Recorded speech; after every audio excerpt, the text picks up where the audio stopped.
For Engineering 4540, Thermodynamics for Engineers, the team chose to model a heat exchanger and compare parallel flow versus counterflow.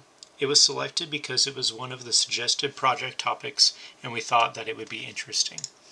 The outer body is malleable cast iron, the dark gray, and the inner pipe is aluminum 6061 alloy, the lighter serpentine pipe. The primary focus was the inner pipe working fluid. The team analyzed 3 different sets of models and made observations about change in temperature, heat flux, and efficiency.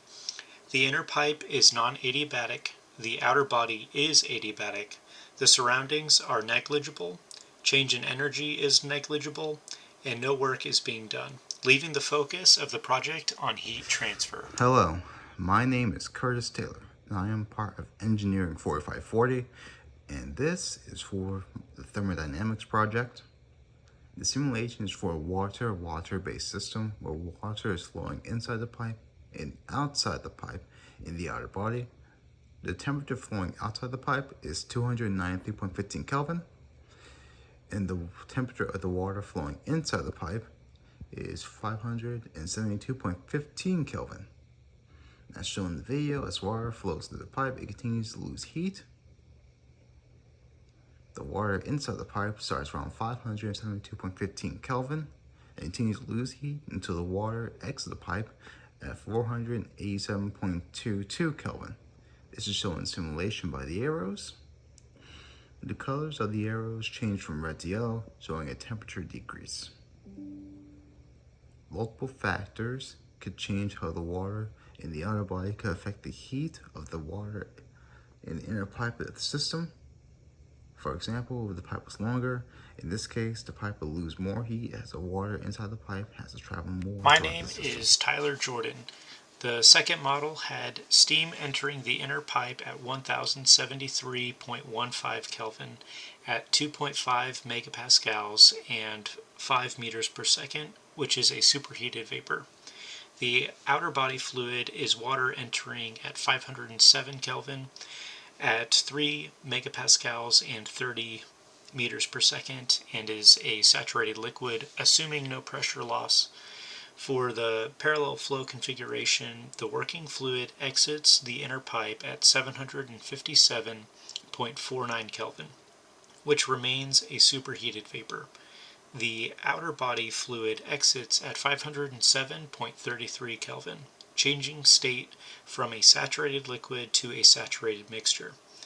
For the counterflow configuration, the working fluid exits the inner pipe at 758.76 Kelvin.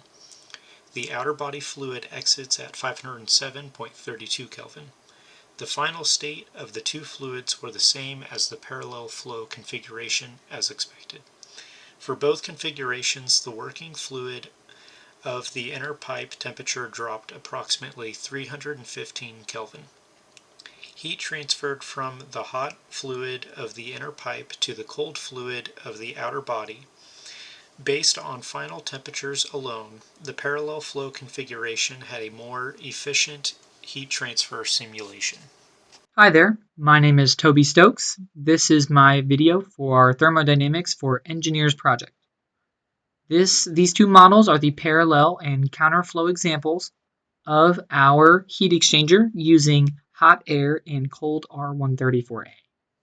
The hot air is coming in at about 305 Kelvin, which is about 95 degrees Fahrenheit or around 35 to 40 degrees Celsius. Our R134a in both examples is coming in at 2 bar pressure, so about 200,000 kilopascals, and is moving at about 1 meter per second at around negative 10 degrees Celsius, or 263 degrees Kelvin.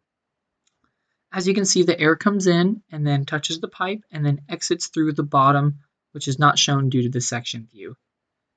In this design, you can see the hot air is not cooled extremely well by the cold R134a, mostly due to what I believe is a lack of surface area. The hot air is not able to touch the pipe that the cold R134a is in quite a bit. There's not a lot of surface area there, so it's not able to conduct a lot of heat and transfer a lot of heat from one to the other.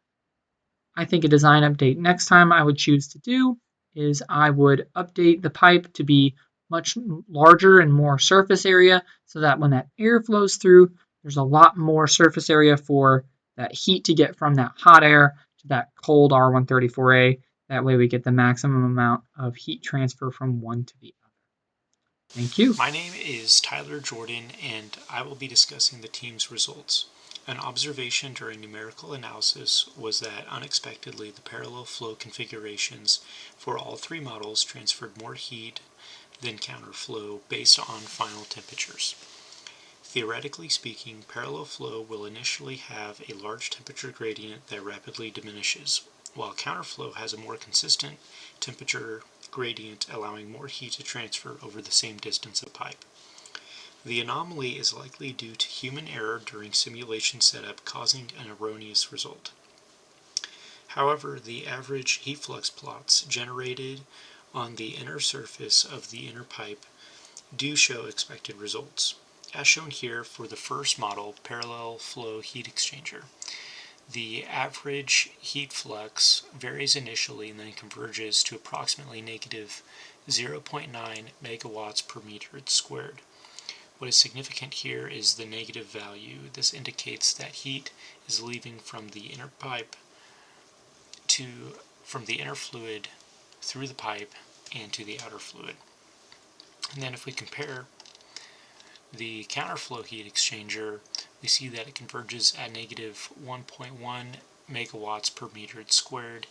What is significant here is that it is of a larger magnitude, and the larger magnitude indicates that more heat is being transferred. So the heat flux plots do align with theoretical expectations.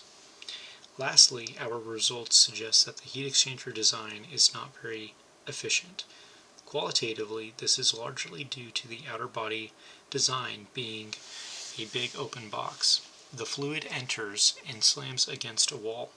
Half the fluid appears to flow towards the outlet, while the other half of the fluid flows chaotically and swirls around the inner pipe.